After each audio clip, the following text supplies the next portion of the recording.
Film diawali dengan memperlihatkan gambar-gambar suram di sebuah biara. Tembok batu yang tebal, lorong gelap, udara dingin di bawah langit yang mendung. Tempat itu seperti menyampaikan pesan, ini bukan tempat yang merdeka, ini adalah penjara suci.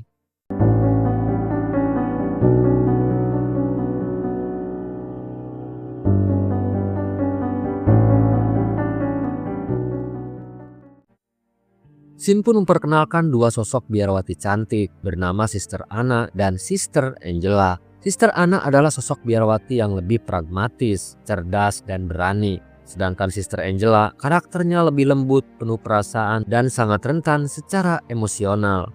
Keduanya telah lama memiliki ikatan yang jauh melampaui persahabatan biasa, sebuah cinta terlarang yang bertentangan dengan ajaran Tuhan. Veía el sacramento de modo muy especial. Tenéis las manos heladas. El destino de la orden depende de nosotros. Kehidupan di biara tersebut sama seperti kehidupan biara pada umumnya. Setiap kegiatan akan dipimpin dan diawasi oleh seorang priores atau kepala biara. Priores itu adalah sosok yang sangat keras, dingin, dan fanatik terhadap aturan gereja. Ia memegang kendali penuh atas kehidupan di biara.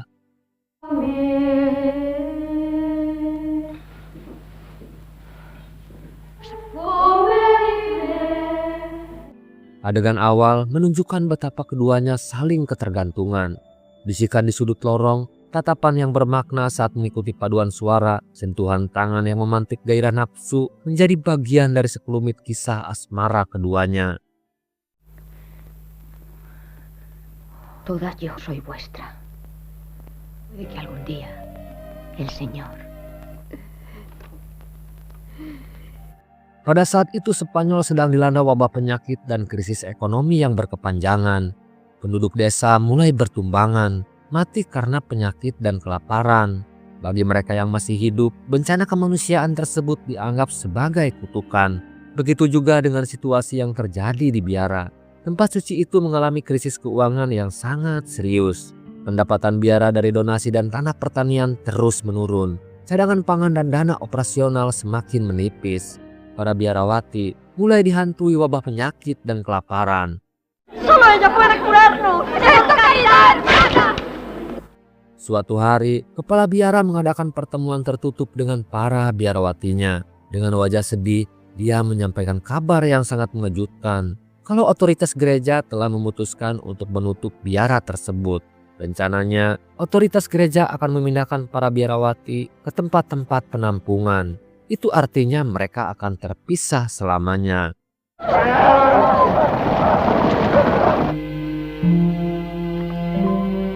De otros muchos conventos. Kabar tersebut membuat para biarawati semakin gelisah, terutama Sister Anna dan Sister Angela. Bagi keduanya perpisahan seperti hukuman mati, tapi bukan kematian secara fisik, melainkan kematian dari satu-satunya makna hidup yang mereka miliki. Karena tak mau berpisah dengan pacarnya, Sister Anna berusaha mencari cara agar biaranya tidak ditutup oleh otoritas gereja. Yo sola salvaré el convento si es que no queréis ayudarme. Bien sabe que nos tiene dejadas de su mano. Suatu malam, Sister Anna diam-diam mendatangi Sister Angela di bangsalnya. Ia mulai menyampaikan ide gilanya, yaitu menyuruh pacarnya untuk melukai kedua telapak tangannya. Luka di telapak tangan akan dianggap sebagai stigmata atau tanda kesucian dan anugerah dari Tuhan. Kalau komunitas biara percaya dengan stigmata yang dimilikinya, maka biara akan dikunjungi oleh para peziarah dan para donatur dari keluarga bangsawan. Itu artinya perekonomian akan kembali normal dan biara tidak akan ditutup oleh otoritas gereja. Guárdelo. Awalnya, Sister Angela menolak dengan keras ide tersebut karena bertentangan dengan iman dan ajaran Tuhan. Memalsukan tanda kesucian akan dianggap sebagai penghujatan kepada Tuhan. Melihat kegelisahan di wajah pacarnya, Sister Anna berusaha meyakinkan kalau ide tersebut adalah jalan satu-satunya agar mereka bisa menyelamatkan biara dari kebangkrutan. Karena sangat mencintai pacarnya, Sister Angela akhirnya menyetujuinya. En su celda no lo encontrarán. Sola y alejada. Kehebohan dan kebahagiaan mulai melanda biara tersebut. Setelah kepala biara dan para biarawati lain melihat langsung luka di tangan Sister Anna yang mereka anggap sebagai mukjizat dari Tuhan, para biarawati mulai berlutut, berdoa, dan menangis haru. Berita tentang mukjizat tersebut langsung menyebar keluar tembok biara. No puedo consolarme de nuestra grave falta.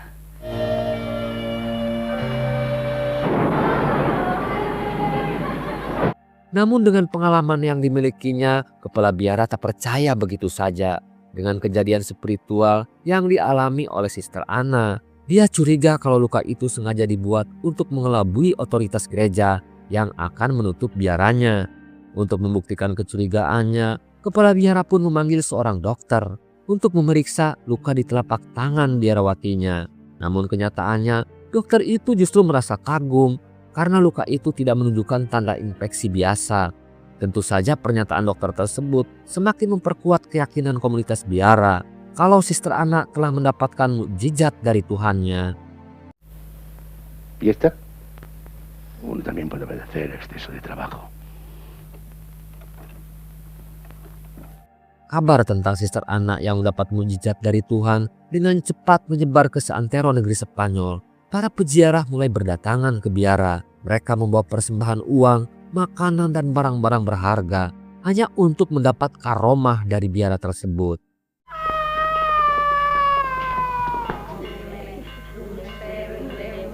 Hingga akhirnya kabar suci tersebut sampai ke telinga Dukes of Guezon, seorang bangsawan kaya raya yang datang untuk berziarah ke biara tersebut. Bangsawan itu datang secara pribadi untuk menjadi pengikut sekaligus sebagai donatur utama bagi pembangunan biara. Hingga akhirnya biara yang awalnya kumuh dan hampir bangkrut dalam tempo singkat bisa disulap menjadi biara yang sangat maju dan berkembang pesat.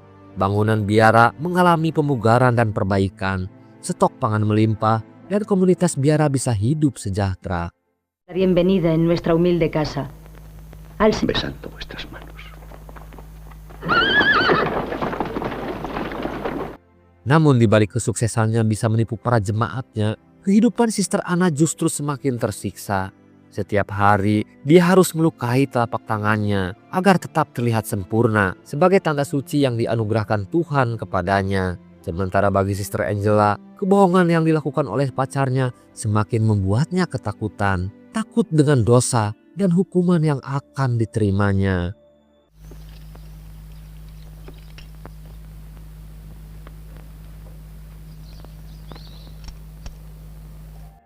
Hingga suatu hari, biara kedatangan putri seorang bangsawan bernama Margaret de la Cruz.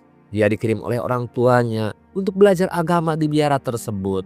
Namun karakternya yang berani dan kritis membawa masalah baru buat Sister Anna. Dia khawatir putri bangsawan itu sengaja dikirim untuk menyelidikinya. Reverenda Madre. Namun beban psikologis terbesar justru harus ditanggung oleh Sister Angela karena pada dasarnya biarawati itu sangat religius. Setelah dipaksa harus merahasiakan kebohongan yang dilakukan oleh kekasihnya, Sister Angela banyak menghabiskan waktunya hanya untuk berdoa dan memohon ampunan kepada Tuhannya. Que mis propias manos.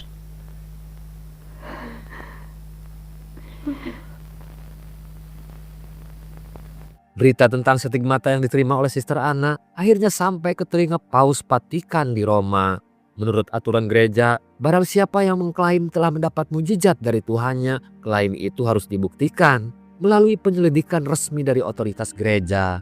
Utusan inkuisi gereja akhirnya tiba di biara tersebut. Kedatangannya membawa suasana mencekam bagi komunitas biara. Para biarawati terlihat ketakutan. Bahkan kepala biara yang terkenal keras pada hari itu wajahnya terlihat tegang. Karena jika penyelidikan inkuisi menemukan penipuan di biaranya, semua akan menanggung konsekuensinya.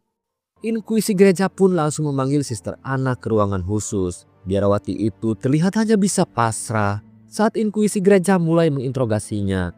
Untuk penyelidikan lebih lanjut, pihak inkuisi mulai mengecek kondisi luka di telapak tangan Sister Anna. Hingga para ahli forensik bisa memastikan kalau luka tersebut benar-benar mukjizat atau hanya penipuan. De que el mismo cirujano considera hoy esas señales naturales. Gran lástima es ver esta casa sin gobierno. Prisión, condena a Sor Ángela de la Consolación. Pada saat itu, situasi Sister Anna benar-benar sedang berada di ujung tanduk. Penyelidikan yang terus berkembang akhirnya berhasil menguak dosa lain yang selama ini menjadi rahasia di balik tembok biara. Pihak inkuisi berhasil mengungkap kasus hubungan terlarang antara Sister Anna dengan Sister Angela. Bagi inkuisi gereja, perbuatan keduanya dianggap pelanggaran yang sangat serius.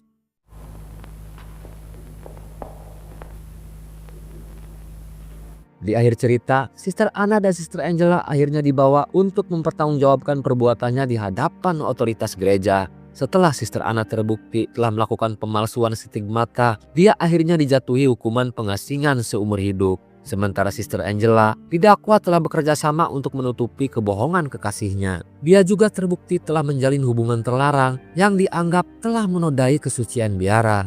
Atas kesalahannya, Sister Angela pun dijatuhi hukuman pengasingan seumur hidup. Keduanya dikirim ke pulau terpencil dengan lokasi yang berbeda. Cerita pun akhirnya selesai.